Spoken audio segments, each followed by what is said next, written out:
that happened inside John C. McGinley after Platoon. The jungle changed him. The fear changed him. The silence between takes, when the rain hammered the leaves and the cast sat in mud-soaked fatigue, taught him something about fragility, about how quickly everything can collapse. Years later, when he became an advocate for Down syndrome awareness after the birth of his son Max, he said that the jungle taught him how to fight for something real.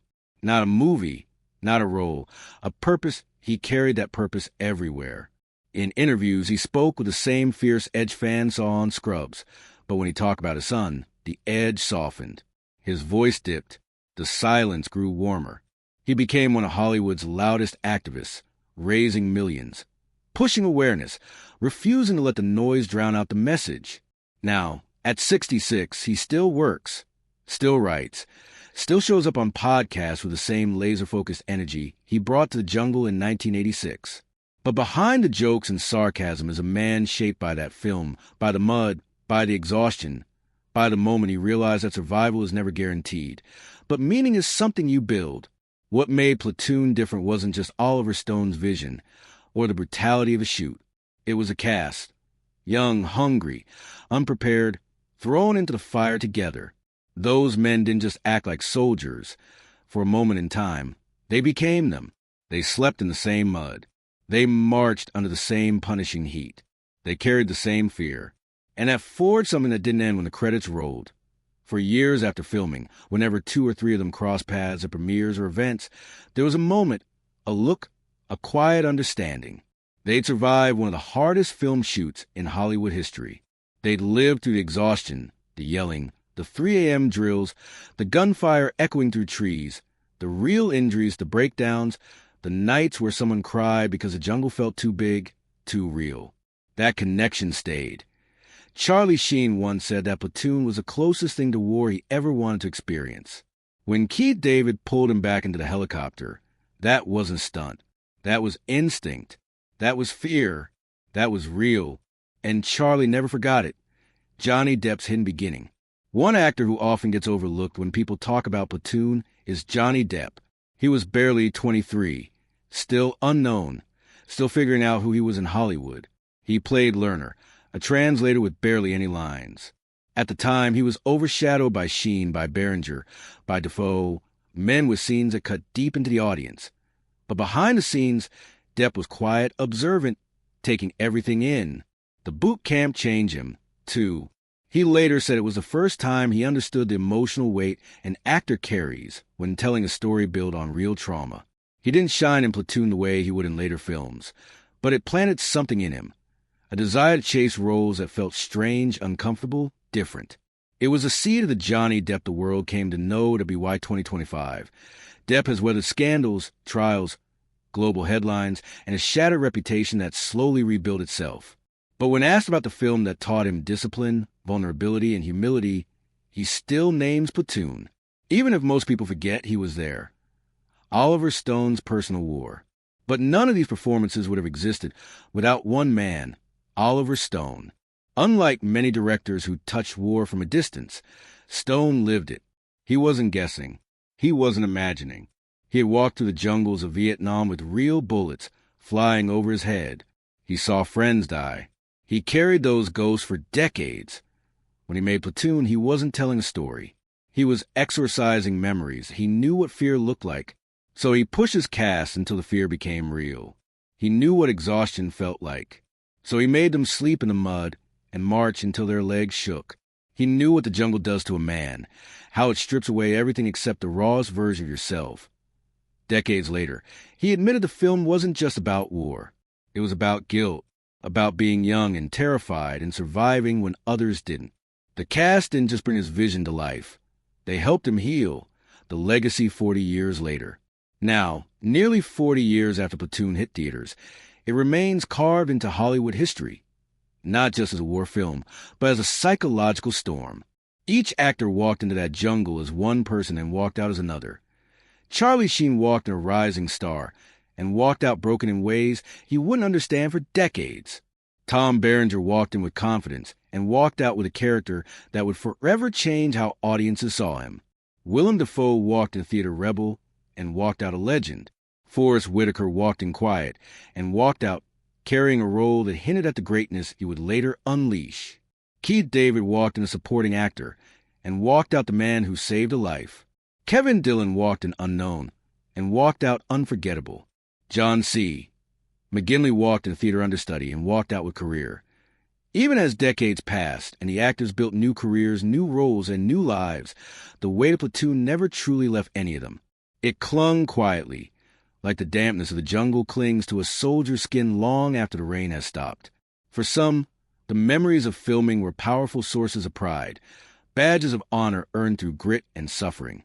But for others, the experience stayed in their bones like an old wound that aches when the world gets quiet. Interviews years later often began with questions about newer films. But somehow conversations always drifted back to the jungle, to the mud, to the gunpowder smell, to the nights when the cast huddled under tarps and wondered how a movie could feel so real that it blurred the line between acting and living.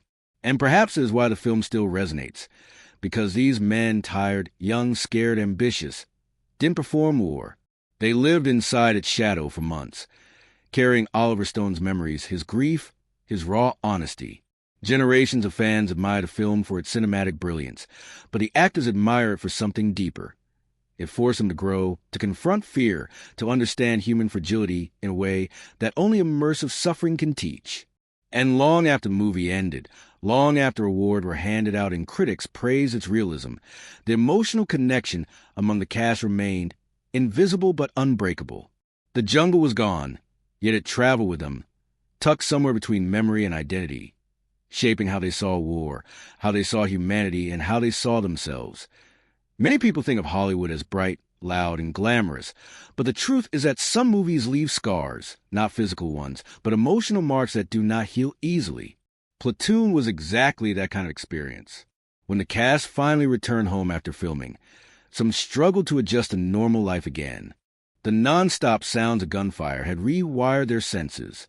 The long nights under rain, the constant drills, and the emotional intensity left them restless, alert, almost haunted.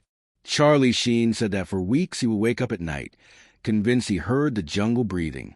Willem Dafoe admitted that silence made him uneasy for months, as if danger hid beneath stillness.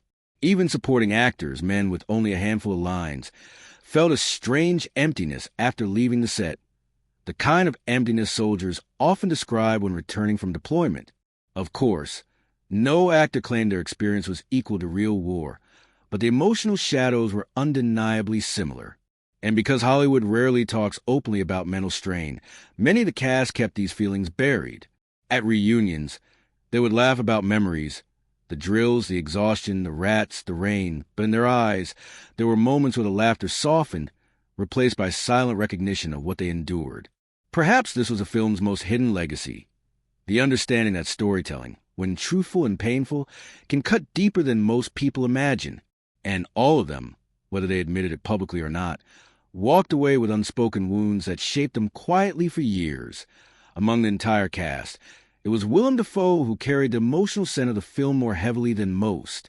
His character, Sergeant Elias, became a symbol of light inside darkness, a rare figure of morality in a story about chaos.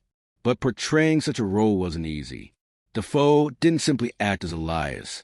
He immersed himself in the quiet struggles of a man who refuses to let war strip him of compassion.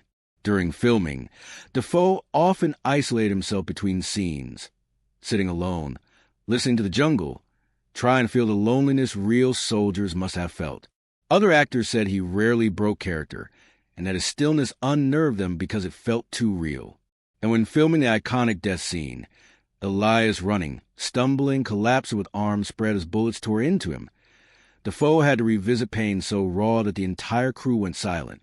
Decades later, he revealed that this moment wasn't just a performance. It was an emotional surrender. He said that, in those seconds, he felt the weight of every soldier who never made a home. And this is what made Dafoe's performance legendary. He allowed himself to feel everything. In the years after Platoon, when fans approached him, they didn't praise his heroics. They thanked him for portraying the kind of goodness that can still exist in the darkest places. And Dafoe, humble and thoughtful, always understood the deeper truth. That Elias wasn't only a character, but a reminder that even in the middle of war, humanity can survive if someone refuses to lose it. That responsibility, that emotional gravity, stayed with Dafoe long after the cameras stopped rolling. While Dafoe embodied the heart of the story, Tom Berenger embodied its darkness. His role as Sergeant Barnes remains one of the most chilling portrayals of moral collapse in film history. Barnes was not simply a villain. He was a physical form of trauma, a man shattered by war, rebuilt into something ruthless, dangerous, and unpredictable. Berenger understood this deeply. He prepared by studying real soldiers whose minds had been twisted by violence. He learned how trauma can turn a once-kind man into someone unrecognizable. And during filming, he maintained a cold and distant demeanor, separating himself from the younger cast so they would genuinely fear him. This psychological distance worked. Actors later admitted that when Berenger walked onto the set in full makeup, the scar, the cold eyes, the exhausted rage, they felt genuine dread. The tension wasn't fake. It was real. Decades after the film, Berenger spoke about the emotional toll of embodying that level of darkness. He said that Barnes lived inside him for months after shooting ended, making him quiet, intense, unable to shake the brutality he had portrayed. He once admitted that he had nightmares of the jungle for almost a year. But the most haunting part was this. Berenger understood that some soldiers truly came home as shadows of themselves, permanently transformed by trauma, and he carried that sadness with him. His performance wasn't just acting. It was a hard, painful study of what war can steal from a human soul. And long after Platoon, that shadow never completely left him. Charlie Sheen entered Platoon as a young actor with rising confidence, but the film changed him in ways few people realized at the time. Playing Chris Taylor meant playing a young man who enters war naive and hopeful, only to be crushed by its reality. But Sheen didn't just act as transformation, he lived it. Oliver Stone purposely pushed him harder than the rest of the cast, believing that real exhaustion would make his performance more authentic. Sheen was often given the hardest drills, the heaviest equipment, and the least rest. By the time shooting was halfway done, Sheen had lost weight, lost sleep, and lost the bright Hollywood glow that had followed him into the jungle. Instead, he carried the same haunted look the real soldiers of Stone's memories once had. This experience shaped Sheen profoundly. Years later, through addiction struggles, public breakdowns, and media chaos, he often said that Platoon was the only film that made him feel small, not in a negative way, but in a way that forced humility. He said that the jungle stripped him of ego, ambition, and bravado. It replaced those things with a sobering understanding of how fragile a person can be. And perhaps this was why Sheen always held a special respect for film, even during turbulent years. It was the one place where he wasn't celebrity, wasn't character, wasn't a product. He was simply a young man trying to survive something bigger than himself. And that experience, buried deep beneath all the chaos of his later life, remained one of the few grounding truths he carried. Forrest Whitaker, who would later become one of the most respected actors in the world, arrived on Platoon set quiet, thoughtful, and deeply observant. At the time, he wasn't yet the Academy Award-winning giant he would eventually become. He was a young actor searching for roles that challenged him emotionally.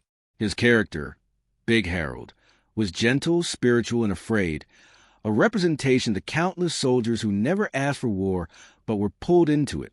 Whitaker approached the role with a soft kind of intelligence. He didn't try to stand out, didn't try to dominate scenes, didn't try to compete with stronger personalities. Instead, he gave Big Harold something precious, vulnerability, and it was his vulnerability that set Whitaker apart. When the cast trained in the jungle, Whitaker was the one who asked questions about real soldiers' emotional experiences. He wanted to understand fear, faith, and the human cost of violence. Other actors later said that Whitaker had a calming presence on set, a quiet anchor amidst exhaustion and chaos. But the emotional depth he accessed came with a price. After filming, Whitaker admitted that scenes depicting moral conflict stayed with him for years. He felt the weight of portraying men whose voices history often ignored. And in many ways, Platoon was the beginning of his lifelong dedication to roles that explore human struggle with honesty. His character may not have had the most lines, but his emotional authenticity helped shape the film's soul. And long after he left the jungle, Whitaker carried its lessons into every role he touched, Among the cast, Kevin Dillon carried one of the heaviest roles. Not because his character Bunny had the most scenes, but because Bunny was one of the most troubling personalities in the entire story. Dillon was young, full of energy, and eager to prove himself. But the role required him to step into the skin of a soldier who had become violent, detached, and disturbingly playful in the face of death. Dillon later revealed that playing Bunny was emotionally draining. The character represented the kind of psychological collapse that war often creates, the kind where innocence slowly breaks until only numbness remains. To portray this convincingly, Dillon had to access an unsettling mindset. He studied trauma, learned about soldiers who lost empathy, and even avoided bonding with certain cast members so that his emotional distance would feel real. When filming scenes where Bunny laughs during violent moments, the laughter wasn't easy. Dillon said that after those takes, he sometimes walked away from the set in silence, shaken by the darkness he had just expressed. And for years after Platoon, he felt a strange guilt, not because of the performance, but because he had represented a painful reality that many veterans lived through.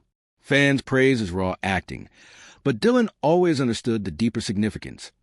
Bunny was a reminder of what war can do to a young mind, and portraying that transformation with honesty and pain became one of the most challenging tasks of his entire career. Although Platoon changed the lives of every actor who stepped into that jungle, no one carried more emotional weight than Oliver Stone. For Stone, the film wasn't entertainment, wasn't drama, wasn't a career move. It was memory. It was grief. It was a way to confront the ghost that had followed him since Vietnam. The cast felt this heaviness from the first day of shooting. Stone was demanding, strict, and unyielding because he wasn't trying to create a movie. He was trying to recreate a truth. He wanted the cast to feel the exhaustion, the fear, the confusion that real soldiers felt. And he succeeded. But what many people never knew was that directing the film broke Stone emotionally. Several crew members said he would sometimes walk away from the set and cry quietly, overwhelmed by memories that filming dragged back to surface. Certain scenes, especially the battles, triggered flashbacks so intense that Stone had to pause production. Yet he pushed forward, determined to tell the story exactly as he remembered it. And when the film was finally released, winning awards and praise from critics, Stone didn't celebrate. Instead, he felt a strange mixture of relief and melancholy. He had honored his fallen friends, but reliving the war had reopened old wounds. Platoon was his masterpiece, but it was also his emotional sacrifice, a film that helped him heal, but not without first breaking him all over again. Decades after its release, Platoon remains one of the most powerful war films ever made, not because of action or effects, but because of its emotional honesty. In a world where many movies try to glorify war, Platoon stands apart by showing war as a destructive force that steals innocence, morality, and peace of mind. The film continues to resonate with younger generations, many of whom weren't even born when it came out, because its themes are timeless. Fear, brotherhood, guilt, survival, power, humanity. Schools use it to teach history. Veterans use it to explain trauma. Filmmakers study it to learn how to tell painful stories with truth instead of glamour. And the cast, now older and wiser, still speaks about the film with deep reverence. They understand that they were part of something bigger than cinema. They were part of a story that forced people to confront the emotional cost of war. The film didn't offer answers. It didn't offer comfort. It offered reality. And in this honesty lies its enduring power. The jungle is long gone. The actors have grown older. The world has changed. But Platoon remains a reminder that human suffering should never be forgotten, especially when it is carried by those who didn't choose. As the 40-year legacy of Platoon continues, one thing becomes clear. The film didn't simply capture a story. It captured an era, a generation, a truth that still echoes across time. The cast may have moved on to new roles, new lives, new challenges, but the bond they formed in those harsh filming conditions remains unbroken. They survived something together. And survival, even in fiction, creates a connection that can't be erased. Fans who watch the film today still feel the rawness, the pain, the fear that the actors felt decades ago. And perhaps this is the greatest legacy of all. Platoon didn't just show war. It showed the human spirit, damaged, tested, pushed to the edge, yet still searching for meaning. The actors continue to speak about the film, not with regret or trauma, but with gratitude. Gratitude for the lessons it taught them. Gratitude for the people it introduced them to. Gratitude for the emotional honesty it demanded. And gratitude for the way it shaped their lives. Because in the end, Platoon wasn't just a movie. It was a journey, brutal, painful, unforgettable, that each of them carried long after the jungle disappeared.